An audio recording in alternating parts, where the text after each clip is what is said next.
आइए जानते हैं बिहार के हर जिला हर क्षेत्र की फटाफट 50 बड़ी खबरों को केवल 10 मिनट में। साथ ही आज इस वीडियो में हम लोग जानेंगे कि सरकार ने गरीबों के लिए कौन कौन सी योजनाओं का शिलान्यास किया और साथ ही महिलाओं को 2 लाख रुपए कब से मिलेंगे और ई श्रम कार्ड धारकों को 3,000 रुपए कब से खाते में आएंगे और गरीबों के लिए सामान के साथ बिजली, पेट्रोल, डीजल, सोना, चांदी कब से सस्ता हो जाएगी और नियमों में क्या क्या बदलाव हुए हैं। सब कुछ आज इस वीडियो के माध्यम से जानेंगे। तो चैनल में पहली बार आए हैं तो वीडियो को लाइक करके चैनल को सब्सक्राइब जरूर कर दें और कमेंट में अपने जिला, अपने शहर का नाम जरूर बताएं। मुख्यमंत्री महिला रोजगार योजना के तहत 10,000 रुपए की पहली किस्त न मिलने वाली महिलाओं के लिए यह आखिरी मौका है। यदि इस चरण में भुगतान नहीं हुआ तो 2 लाख रुपए की आगे की सहायता भी रुक सकती है। जीविका दीदियों को ग्राम संगठन से संपर्क कर आवेदन की त्रुटियां सुधारनी होंगी। यह योजना बिहार में महिलाओं को आत्मनिर्भर बनाने और स्वरोजगार से जोड़ने का लक्ष्य रखती है। आज शाम सरकार द्वारा सभी पेंशनधारियों के बैंक खातों में 3,000 रुपए की राशि भेजी जाएगी। यह धनराशि वृद्धा, विधवा और दिव्यांग पेंशन लाभार्थियों को मिलेगी। भुगतान से लाखों परिवारों को राहत मिलेगी और दैनिक जरूरतें पूरी करने में सहायता मिलेगी। सरकार ने समय पर भुगतान का भरोसा दिया है। मुख्यमंत्री नीतीश कुमार की घोषणा के बाद बिहार के 213 प्रखंडों में नए डिग्री कॉलेज खोलने की तैयारी युद्धस्तर पर है। इस साल जुलाई से स्नातक की पढ़ाई शुरू होगी। नए भवन बनने तक कक्षाएं संबंधित प्रखंडों के +2 स्कूलों में संचालित होंगी। इसका उद्देश्य छात्रों, विशेषकर छात्राओं को उच्च शिक्षा सुलभ कराना है। नीतीश सरकार ने राज्य के लेबर और श्रमिकों के हित में बड़ा फैसला लिया है। अब पंजीकृत श्रमिकों को हर महीने 9,000 रुपए की आर्थिक सहायता दी जाएगी। इस योजना का उद्देश्य मजदूर परिवारों की आय बढ़ाना, जीवन स्तर सुधारना और महंगाई के बोझ से राहत देना है। इससे लाखों श्रमिकों को सीधा लाभ मिलेगा। प्रधानमंत्री आवास योजना के तहत गरीब और जरूरतमंद परिवारों को पक्का घर बनाने के लिए 3,50,000 रुपए की सहायता राशि दी जाएगी। इस योजना का उद्देश्य सभी को सुरक्षित आवास उपलब्ध कराना है। इससे ग्रामीण और शहरी क्षेत्रों में बेघर परिवारों का सपना साकार होगा। बिहार सरकार ने राजस्व महाअभियान के तहत प्राप्त 40 लाख भूमि आवेदनों के निपटारे की समय सीमा 31 मार्च निर्धारित की है। राजस्व एवं भूमि सुधार विभाग ने अविवादित मामलों को प्राथमिकता देने का निर्देश दिया है, जबकि विवादित मामलों के लिए विशेष शिविर आयोजित होंगे। आवेदनों की जांच के बाद 15 दिन में नोटिस और 45 कार्य दिवस में निष्पादन अनिवार्य है। बिहार में फार्मर आईडी अब प्रधानमंत्री किसान सम्मान निधि के साथ भूमि खरीद, बिक्री और अन्य कृषि प्रक्रियाओं के लिए भी अनिवार्य होगी। यह किसानों को एक अद्वितीय डिजिटल पहचान प्रदान करेगी, जिससे सरकारी योजनाओं का लाभ पारदर्शी और सरल तरीके से मिल सके। प्रखंड विकास पदाधिकारी ने बताया कि इसके बिना भविष्य में पीएम किसान योजना की सहायता राशि से वंचित होना पड़ सकता है। पटना में अब दिन रात सड़कों पर अवैध पार्किंग करने वालों पर सख्त कार्रवाई होगी। पुलिस रात में गश्त कर वाहनों को जब्त करेगी और जुर्माना व टोइंग शुल्क वसूलेगी। बार बार उल्लंघन पर लाइसेंस रद्द कर मुकदमा भी होगा। मंडलायुक्त अनिमेश कुमार पराशर ने यातायात सुचारू रखने के लिए कड़े निर्देश दिए हैं, जिसमें नो पार्किंग जोन में 5 मिनट से अधिक रुकने पर भी कार्रवाई शामिल है। इसका उद्देश्य दुर्घटनाओं और जाम को रोकना है। मुजफ्फरपुर में आधार कार्ड बनवाने और सुधारने में लोगों को भारी परेशानी हो रही है। डाकघरों और बैंकों में पर्याप्त काम नहीं हो पा रहा। हेड पोस्ट ऑफिस में रोज 150 से 200 लोग आते हैं, पर सिर्फ 30 को टोकन मिलता है। एक सिस्टम बंद होने से समस्या बढ़ी है। लोग निजी केंद्रों पर मनमाना शुल्क देने को मजबूर हैं। पोस्टमास्टर जनरल ने जांच के आदेश दिए हैं। पटना सिविल कोर्ट को बम से उड़ाने की धमकी मिलने के कारण पप्पू यादव की जमानत याचिका पर सुनवाई टल गई। ईमेल के बाद कोर्ट परिसर खाली कराया गया, जिससे कार्यवाही स्थगित हो गई। 31 साल पुराने मामले में गिरफ्तार पप्पू यादव फिलहाल बेऊर जेल में ही रहेंगे। उनकी गिरफ्तारी नीट छात्रा की मौत के मामले में उनकी सक्रियता के बाद हुई थी, जिस पर राजनीतिक प्रतिक्रियाएं भी सामने आई हैं। मुजफ्फरपुर में बीआरए बिहार विश्वविद्यालय के एलएलबी और प्री लॉ पार्ट 1 के छात्रों ने परीक्षा और रजिस्ट्रेशन में देरी को लेकर हंगामा किया। 2024 सत्र के छात्रों का कहना है कि 2 साल बीतने के बाद भी न परीक्षा हुई है और न ही रजिस्ट्रेशन, जिससे उनका भविष्य अधर में है। अधिकारियों ने जल्द समाधान का आश्वासन दिया, लेकिन छात्रों ने ठोस निर्णय न होने पर आंदोलन तेज करने की चेतावनी दी है। तेज प्रताप यादव ने प्रेस कॉन्फ्रेंस कर उन जयचंदों के नाम उजागर किए जिन पर उन्होंने अपने खिलाफ साजिश रचने का आरोप लगाया। उन्होंने अनुष्का यादव से बेटी होने की अफवाहों का खंडन किया और कहा कि उनका अनुष्का से कोई संबंध नहीं है। यादव ने अपने सोशल मीडिया अकाउंट हैक होने का भी आरोप लगाया और मानहानि के खिलाफ कानूनी कार्रवाई की बात कही। भागलपुर में किसान आधुनिक ड्रोन तकनीक अपना रहे हैं, जिससे खाद और कीटनाशक का छिड़काव तेजी से हो रहा है। रबी सीजन में अब तक 600 एकड़ में ड्रोन से छिड़काव हुआ है। सरकार 50% सब्सिडी के साथ ड्रोन किराए पर उपलब्ध करा रही है, जिससे किसानों को समय, लागत और श्रम की बचत हो रही है। ऑनलाइन आवेदन कर किसान इस योजना का लाभ उठा सकते हैं। केंद्र सरकार ने कैमूर जिले में मछली पालन और संबंधित व्यवसायों को संगठित करने के लिए नेशनल फिशरीज डिजिटल प्लेटफॉर्म पर पंजीकरण अनिवार्य किया है। इससे मत्स्य व्यवसायियों को डिजिटल पहचान पत्र मिलेगा और सरकारी योजनाओं का लाभ मिल पाएगा। पंजीकरण पंचायतों में शिविरों और सीएससी पर निःशुल्क हो रहा है। प्रधानमंत्री मत्स्य किसान समृद्धि योजना के तहत वित्तीय सहायता भी मिलेगी। जिले में 9,000 के लक्ष्य के मुकाबले 3971 पंजीकरण हुए हैं। पटना के रामकृष्णा नगर में विभा बायोटेक नामक एक अवैध दवा फैक्ट्री का भंडाफोड़ हुआ है। औषधि नियंत्रण प्रशासन ने छापेमारी कर गैस, कफ सिरप, दर्द और बुखार सहित विभिन्न बीमारियों की नकली दवाएं जब्त की, जिनकी कीमत 7 से 8 लाख रुपए है। यह फैक्ट्री नामी कंपनियों के लेबल लगाकर नकली दवाएं बनाती थीं और पूरे बिहार में इनकी सप्लाई करती थीं। पटना में 450 से अधिक अस्पताल मेडिकल कचरे का वैज्ञानिक निस्तारण नहीं कर रहे हैं, जिससे एंटी माइक्रोबियल रेजिस्टेंस AMR का खतरा बढ़ रहा है। प्रदूषण नियंत्रण परिषद के अनुसार प्रतिदिन 2.5 टन कचरा निकलता है, पर कई संस्थान नियमों का पालन नहीं कर रहे। परिषद ने जिला प्रशासन को सख्त कार्रवाई के लिए पत्र लिखा है, क्योंकि गलत निस्तारण से संक्रमण फैलने का जोखिम है। बिहार विधानसभा के बजट सत्र में कांग्रेस ने पप्पू यादव की गिरफ्तारी और नीट छात्रा की मौत को लेकर जोरदार प्रदर्शन किया। विधायक आज जेल, कल बेल लिखी टी-शर्ट पहनकर सरकार पर राजनीतिक बदले का आरोप लगा रहे थे। उन्होंने नीट मामले में भी सरकार के संवेदनहीन रवैये की आलोचना की, जिससे सदन में तनावपूर्ण माहौल बन गया। केंद्रीय मंत्री जीतन राम मांझी ने बोधगया में 2026 से 27 के केंद्रीय बजट को आत्मनिर्भर भारत की दिशा में मजबूत कदम बताया। उन्होंने कहा कि बजट में 7.7% की वृद्धि हुई है और गया में 70 करोड़ की लागत से लघु एवं मध्यम उद्योगों के लिए अनुभव केंद्र बनेगा। मांझी ने पप्पू यादव की गिरफ्तारी पर भी प्रतिक्रिया दी और अमेरिकी टैरिफ कटौती के लिए डोनाल्ड ट्रंप को धन्यवाद दिया। बजट में रोजगार सृजन और पर्यटन विकास पर जोर दिया गया है। बेगूसराय जिले में मिट्टी की उर्वरता बढ़ाने और किसानों की आय में वृद्धि के लिए कृषि विभाग फर्टिलिटी मैप तैयार कर रहा है।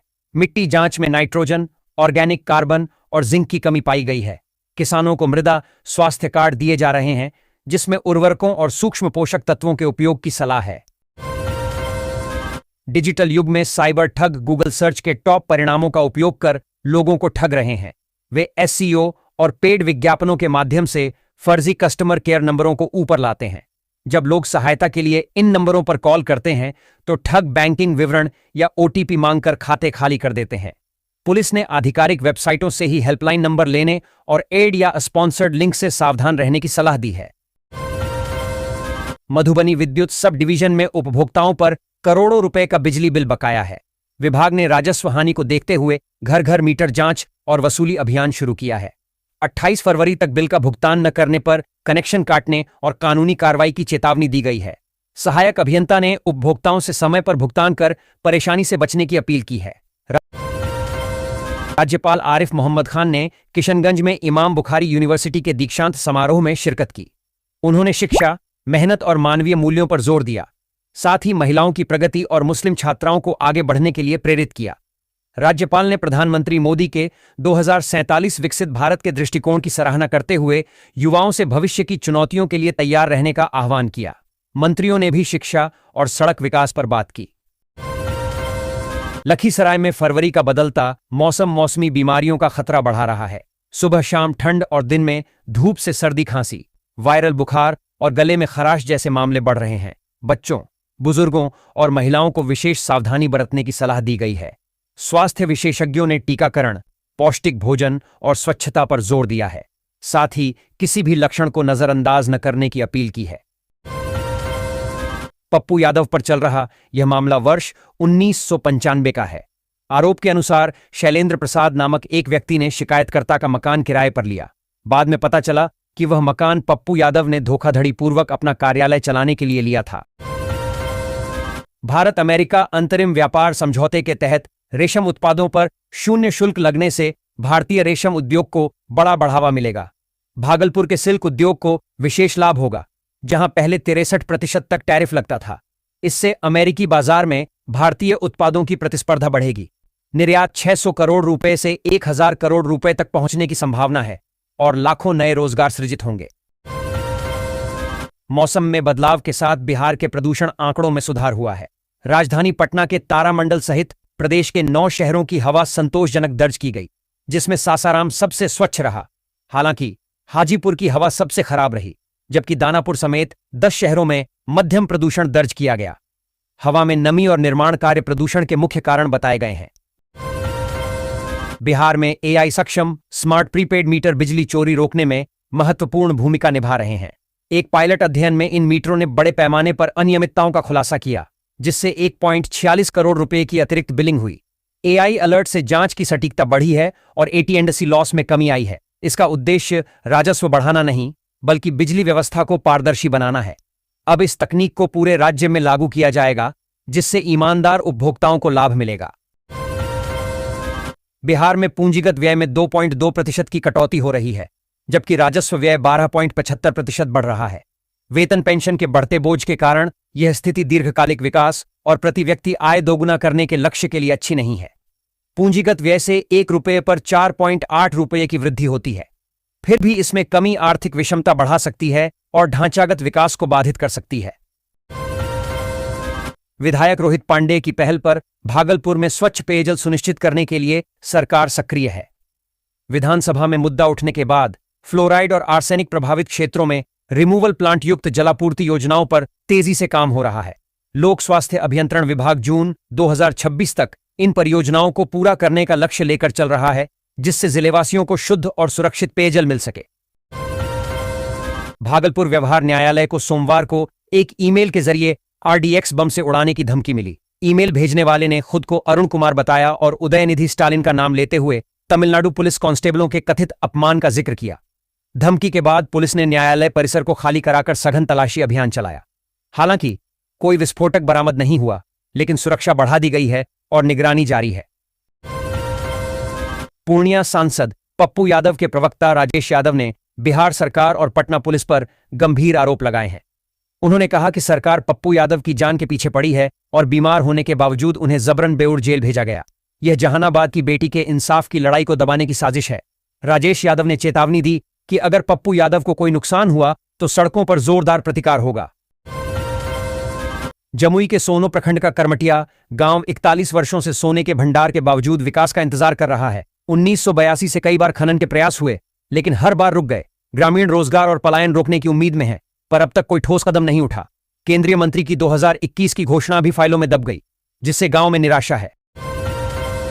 तिलकामांझी भागलपुर विश्वविद्यालय TMBU के PG गर्ल्स हॉस्टल में सुरक्षा गार्डों की कमी है, जिससे छात्राओं की सुरक्षा पर सवाल उठ रहे हैं। पटना में नीट छात्रा की मौत के बाद सरकार ने गर्ल्स हॉस्टलों में सुरक्षा बढ़ाने के निर्देश दिए थे, लेकिन TMBU ने निजी सुरक्षा कर्मियों को हटा दिया है। छात्राओं और वार्डन ने विश्वविद्यालय प्रशासन से सुरक्षा बहाल करने की मांग की है। भाजपा के राष्ट्रीय अध्यक्ष बनने के बाद नितिन नवीन पहली बार पटना पहुंचे, जहां उनका भव्य स्वागत हुआ। एयरपोर्ट से बापू सभागार तक बाइक रैली निकली और कार्यकर्ता जोड़ी मोदी नीतीश के गीत पर झूमे। बापू सभागार में अभिनंदन समारोह आयोजित हुआ, जिसमें हजारों कार्यकर्ता और वरिष्ठ नेता शामिल हुए। नितिन नवीन संगठन को मजबूत करने और आगामी रणनीति पर चर्चा करेंगे। यह 2 दिवसीय दौरा कार्यकर्ताओं में नया उत्साह भरेगा। उप मुख्यमंत्री सम्राट चौधरी ने मुंगेर के भीमबांध वन्यजीव अभ्यारण्य को अंतर्राष्ट्रीय पर्यटन केंद्र बनाने की पहल की है। उन्होंने पर्यावरण, वन एवं जलवायु परिवर्तन विभाग के प्रधान सचिव के साथ बैठक कर एक विस्तृत परियोजना प्रस्ताव तैयार करने का निर्देश दिया। इस योजना में पर्यावरण संरक्षण को प्राथमिकता देते हुए आधुनिक सुविधाएं जैसे वेलनेस सेंटर, इको कॉटेज और ट्रैकिंग पथ विकसित किए जाएंगे। स्थानीय समुदायों के उत्थान और रोजगार सृजन पर भी विशेष जोर दिया जाएगा, जिससे मुंगेर विश्व पर्यटन मानचित्र पर स्थापित हो सके। बिहार विधान परिषद में बच्चियों की सुरक्षा और कानून व्यवस्था पर गर्मागर्म बहस हुई। दरभंगा रेप मर्डर मामले को लेकर राजद सदस्यों ने हंगामा किया। राबड़ी देवी ने मुख्यमंत्री नीतीश कुमार से इस्तीफे की मांग की, जिस पर नीतीश ने पलटवार किया। सदन में नारेबाजी के कारण कार्यवाही स्थगित करनी पड़ी। बाहर भी कांग्रेस ने प्रदर्शन किया, जिससे बजट सत्र में कानून व्यवस्था मुख्य मुद्दा बन गई। राष्ट्रीय विधिक सेवा प्राधिकरण के निर्देश पर खगड़िया में 14 मार्च को राष्ट्रीय लोक अदालत का आयोजन होगा। ये सिविल कोर्ट खगड़िया और गोगरी में लगेगी। जिला विधिक सेवा प्राधिकार खगड़िया के सचिव चंदन कुमार ने बताया कि तैयारियों का जायजा प्रधान जिला एवं सत्र न्यायाधीश राजेश कुमार बच्चन ले रहे हैं। न्यायिक अधिकारियों को अधिक से अधिक सुलह योग्य मामलों को चिन्हित करने और पक्षकारों को नोटिस भेजने के निर्देश दिए गए हैं। जनता से सौहार्दपूर्ण समाधान की अपील की गई है। होली पर्व के दौरान यात्रियों की सुविधा के लिए खगड़िया होकर 2 नई स्पेशल ट्रेनें चलेंगी। इनमें रानी कमलापति, अगरतला और हापा नाहरलगुन होली स्पेशल ट्रेनें शामिल हैं। ये ट्रेनें मार्च के पहले सप्ताह से शुरू होंगी, जिससे खगड़िया और कोसी क्षेत्र के लोगों को लंबी दूरी की यात्रा में काफी सहूलियत मिलेगी। आरा जंक्शन के प्लेटफॉर्म संख्या 4 पर कोच इंडिकेटर सिस्टम ठीक से काम नहीं कर रहा है। इससे बुजुर्गों, महिलाओं और बच्चों सहित यात्रियों को भारी परेशानी हो रही है। केवल एक ट्रेन का इंडिकेटर काम करता है, जबकि कैपिटल एक्सप्रेस और गरीब रथ जैसी महत्वपूर्ण ट्रेनों के लिए यह ठप है। यात्री अपने कोच ढूंढने में असमर्थ रहते हैं, जिससे अफरा तफरी मच जाती है। वैशाली की जिलाधिकारी वर्षा सिंह ने जिला परिवहन कार्यालय का औचक निरीक्षण किया, जहां एक बिचौलिया रंगे हाथ पकड़ा गया। उसके मोबाइल से अवैध लेन देन और गोपनीय जानकारी के साक्ष्य मिले हैं। निरीक्षण के दौरान एडीटीओ और एमवीआई सहित कई अधिकारी अनुपस्थित पाए गए, जिन पर कार्रवाई की जाएगी। डीएम ने बताया कि अनधिकृत प्रवेश और ड्राइविंग लाइसेंस व आरसी से जुड़ी अवैध डीलिंग की सूचना पर यह कार्रवाई की गई। बाढ़ प्रखंड के मसत्थु स्थित उत्क्रमित मध्य विद्यालय के छात्रों का एक वीडियो वायरल हुआ है, जिसमें वे भारी किताबों के बंडल अपने सिर पर ढोते दिख रहे हैं। 5वीं और 7वीं कक्षा के छात्रों ने बताया कि यह काम शिक्षक के आदेश पर किया गया। प्रधानाध्यापक ने ई रिक्शा चालक को दोषी ठहराया। प्रखंड शिक्षा पदाधिकारी ने मामले की जांच का आश्वासन दिया है। चुनाव आयोग ने बिहार कैडर के 44 वरिष्ठ आईएएस अधिकारियों को केंद्रीय प्रेक्षक नियुक्त किया है। ये अधिकारी असम, पश्चिम बंगाल, तमिलनाडु, केरल और पुडुचेरी में आगामी विधानसभा चुनावों में निष्पक्ष मतदान सुनिश्चित करेंगे। इनमें 20 विभागों के सचिव शामिल हैं, जिनकी 2 महीने की अनुपस्थिति से बिहार के प्रशासनिक कामकाज पर असर पड़ सकता है। आयोग ने दिल्ली में अधिकारियों को दिशा निर्देश दिए। तेज प्रताप यादव ने अनुष्का यादव के बच्चे के पिता होने के दावों को सिरे से खारिज किया है। उन्होंने इसे संजय यादव, मुकेश रोशन और अन्य की मिलीभगत से उन्हें बदनाम करने की साजिश बताया। तेज प्रताप ने दावा किया कि अनुष्का के पेट में आकाश भाटी का बच्चा है और उनकी संपत्ति हड़पने के लिए उन्हें फंसाया जा रहा है। उन्होंने इस मामले को कोर्ट ले जाने की बात कही। बिहार में पटना, भागलपुर और औरंगाबाद सिविल कोर्ट को बम से उड़ाने की धमकी भरा ईमेल मिला है। इसमें आरडीएक्स लगाने का दावा किया गया है। धमकी के बाद अदालतों को खाली कराकर न्यायिक कामकाज रोक दिया गया। सुरक्षा एजेंसियों ने तलाशी ली, लेकिन कोई विस्फोटक नहीं मिला। 1 महीने में यह तीसरी धमकी है, जिससे पुलिस की कार्रवाई पर सवाल उठ रहे हैं और वकीलों में आक्रोश है। पूर्णिया के निर्दलीय सांसद पप्पू यादव की जमानत याचिका पर आज सुनवाई होनी है। उनकी गिरफ्तारी के बाद बिहार से दिल्ली तक सियासी हलचल तेज हो गई है।